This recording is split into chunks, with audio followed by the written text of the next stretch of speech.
Welcome to Quick Shots, a short format traditional archery podcast, where we introduce you to some of the world's most influential traditional archers, and occasionally, some random dudes.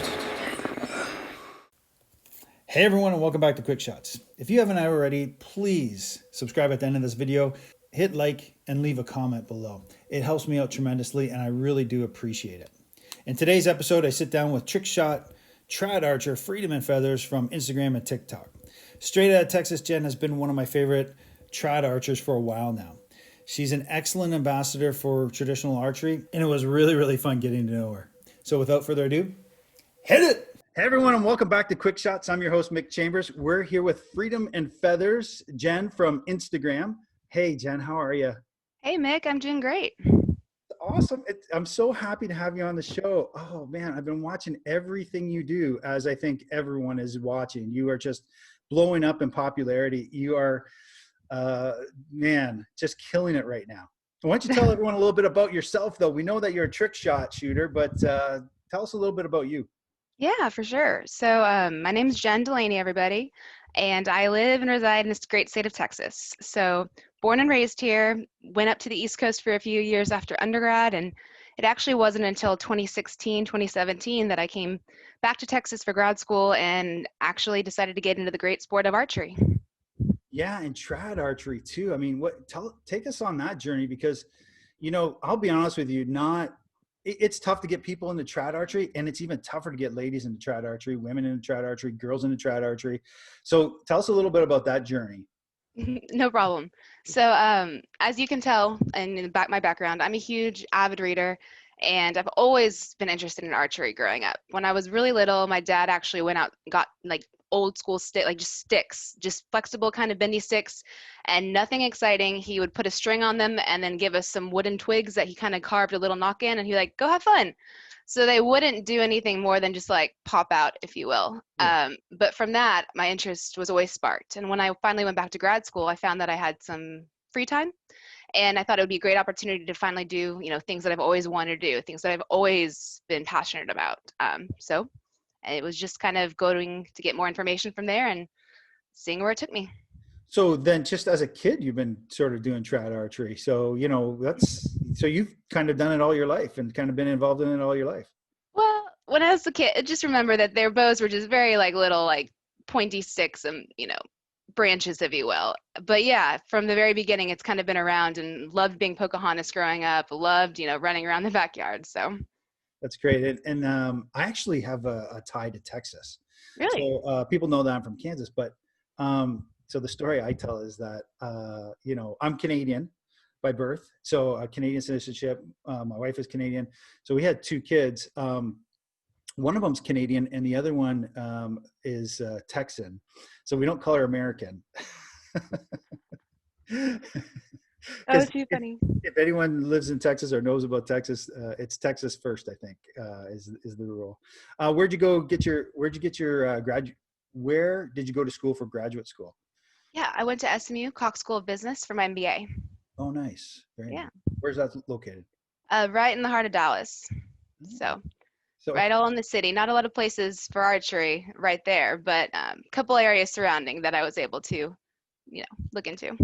So that's what I was going to get to. So, okay, you are an outstanding shooter, archer. I mean, you are pinpoint accuracy from, I don't know how far back you are. I mean, some shots are close, sure, but those are the tiny things. And, we've seen a lot of trick shot shooters up close, but you do stuff from far away too.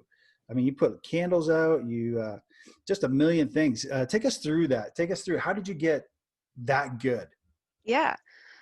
So definitely practice, ongoing practice. When I first started off, I didn't have the house that I live in. I bought about a year and a half ago. And funny story, I'll tell you maybe later, but looking for houses only with big backyards was really funny. But when I first started off, I was stomping around Elm Fork Range. It's a Dallas like shooting range, if you will, but they have an archery course. So from the very beginning, I started playing around with, distance. I knew I wanted to be an instinctive shooter. I knew I didn't want to do string walking or anything of that nature. I knew I wanted to be very, old, as much as I could be old school in regards to traditional archery. So it came down to just really practicing, like, muscle memory. Like I would make sure that I was doing the same thing over and over once I kind of got the basics down, once I got my rhythm, and then I would start filming, which for everything I do film, I'm not posting or filming like good chunks of just boring practice. I'm out there shooting from the farthest back that I can go is 30 yards against my fence with the big black, standing target. But if I take the shield backdrop, I can go out to about 40, 45 yards from Oh, the back fence all the way back there. So it was just really just practice on practice on practice, making sure that I had everything from the basics and fundamentals down and just drilling it over and over. well, who did you have a coach or a mentor or anyone that you looked up to, or are you just learning it on your own? So I learned pretty much on my own. There's a Plano facility, Texas Academy, I think. I sat in on one safety presentation and kind of just got the fundamentals at the very, very, very beginning. And then I shot indoor that day and I realized very quickly I did not like shooting indoors.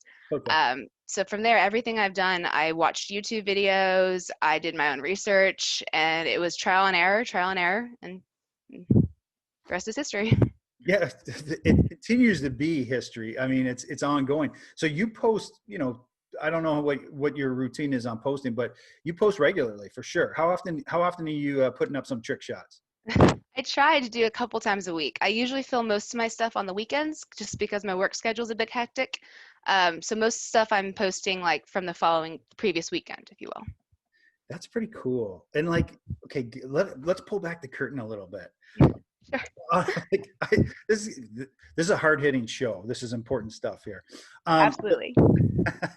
so like seriously, you got a lifesaver, you throw it up behind your back, you turn around and you blast that sucker. First time, every time? So believe it or not, the lifesaver was the second shot I did. So the lifesaver was the quickest one to date that I've done. And there was actually a pause because usually I'm out there practicing, warming up for 30 minutes. I didn't even warm up. I just went out there and I was like, all right, let's try the lifesaver. And it's the second shot I hit. The ping pong ball, the first one I did with the water a while ago, that Yeah. one took some time. That was the first, aside from the water balloon, that was the first one I'd ever practiced throwing up and shooting. But it just depends. These days, with all the practice I've been doing, things are a lot quicker. I'm very grateful.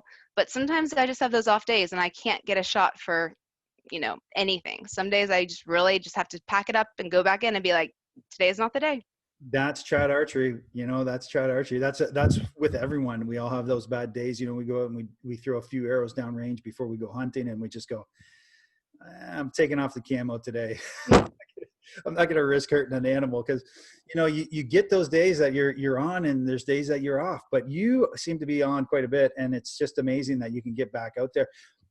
The other thing I love about you is your archery is that you shoot two different ways that I've noticed. One, you shoot where you come back to full draw and you're up here, and then one is kind of right here. And there's two that, and that's amazing to me. I think it's just amazing the way that you can shoot. Just hand-eye coordination is unreal. Have you always been like that? No.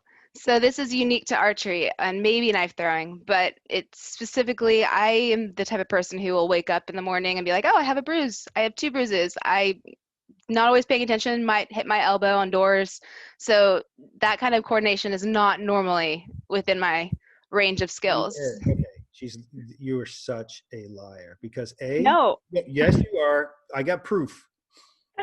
If you've seen this girl dance, that is not easy either. So, I mean, yeah, that she does shooting, and then we haven't even touched on knife throwing yet because okay, all us geeky kind of trad archery guys, we love our knives too, right? And we love to throw them at things. So you're killing it at that too now. So don't tell me you don't have good hand-eye coordination. And then the dancing.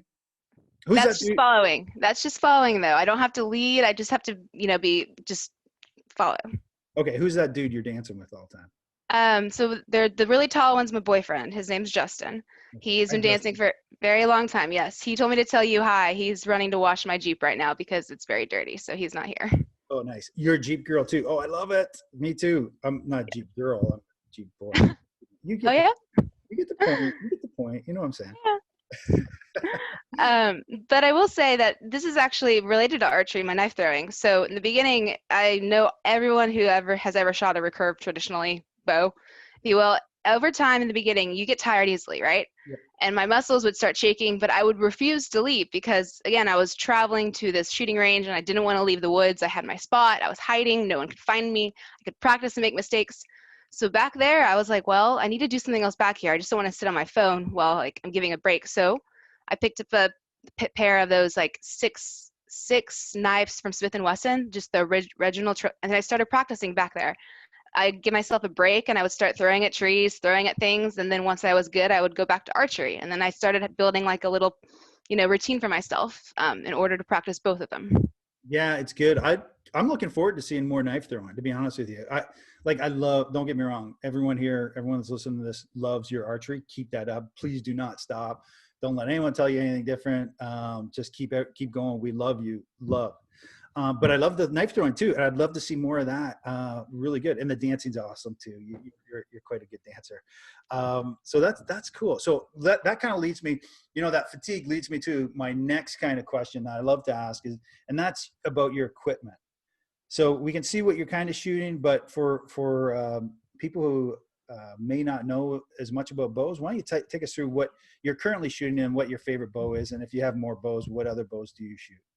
Yeah, so right now my favorite bow that I'm shooting with the exception of those trick shots where I'm close up and throwing, I'll usually stick to my Rajam Leopard 35 pound.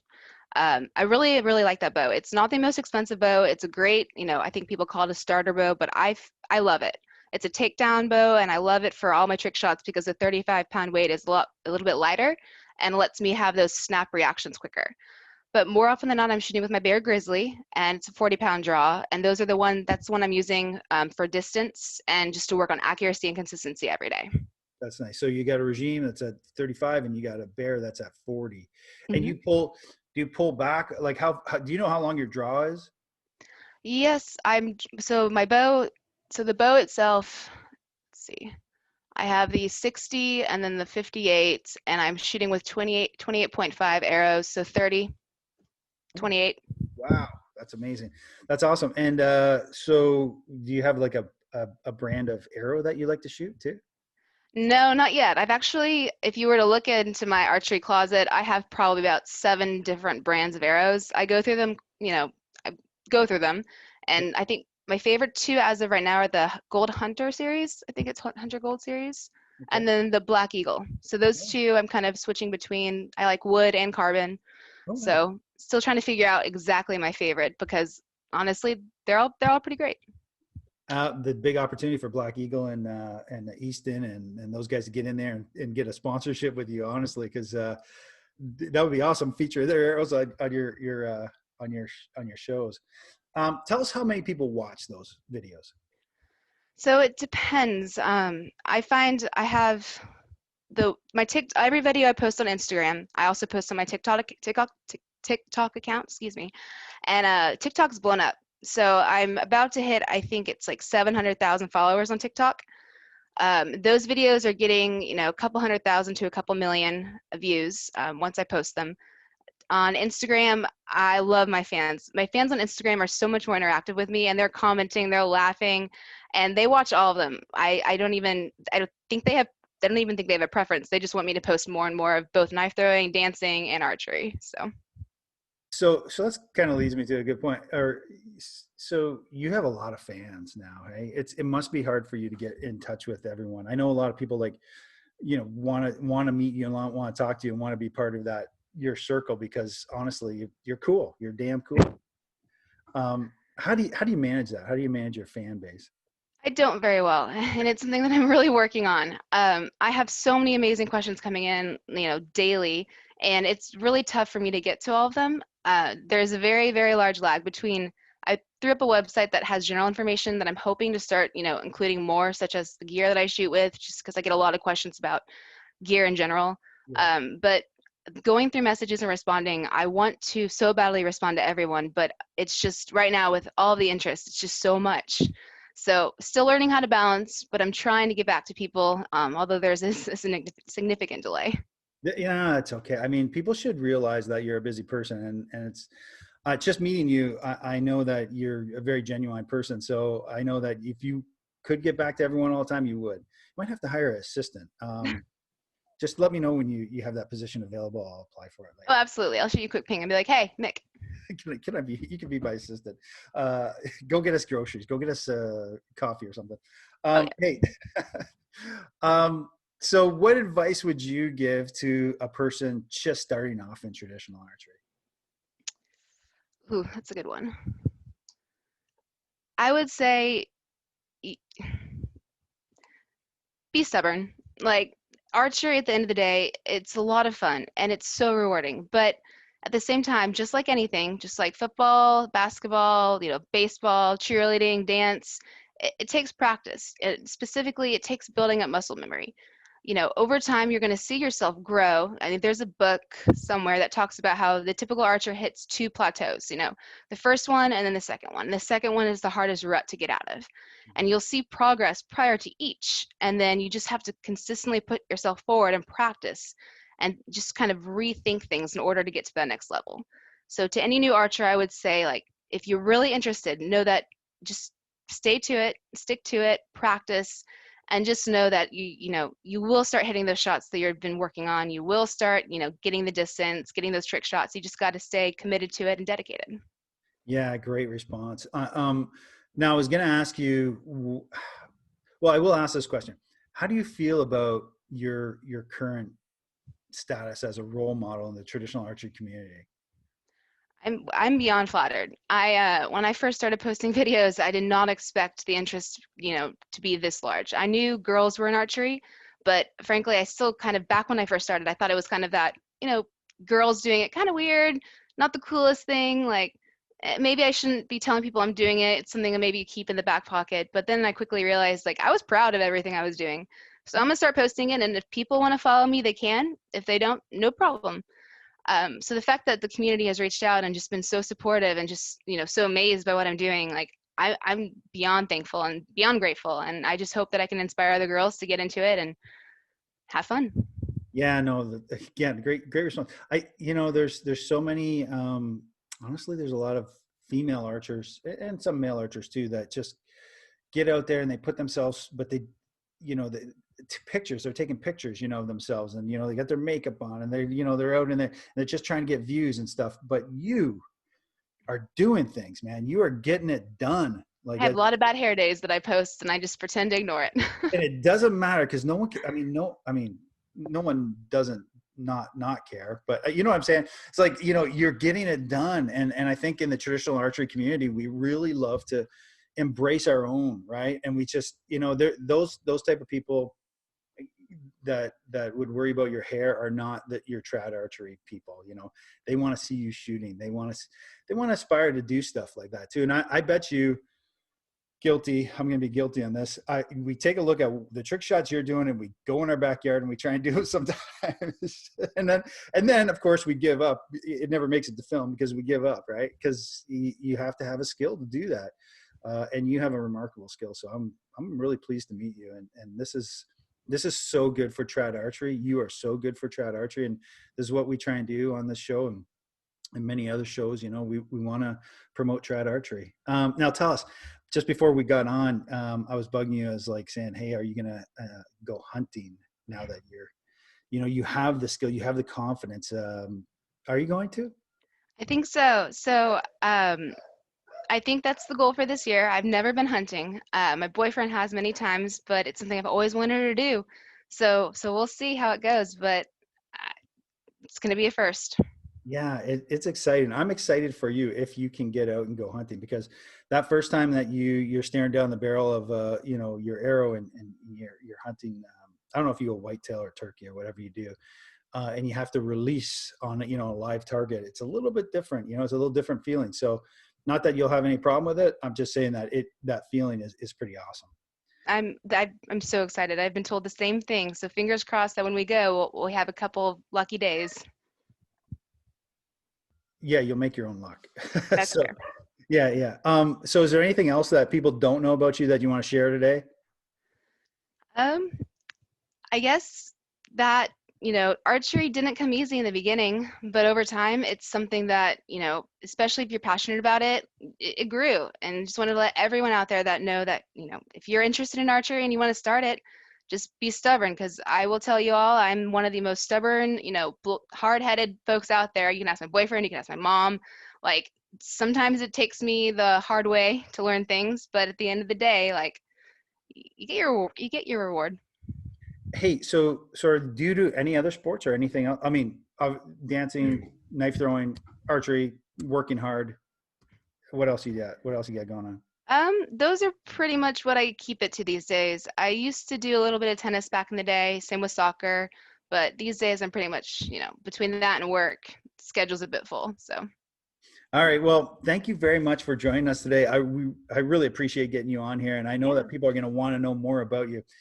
If they want to know more about you, and for some reason they're living under a rock and they don't know how to, let us know how can they get hold of you or what. The best way to do it would definitely be going to my website, freedomandfeathers.com, and submitting a contact message. I tried to prioritize those just because the Instagram and TikTok messaging DMs, it gets so cluttered. So if you guys want to reach out to me for anything, check out my contact page on my website.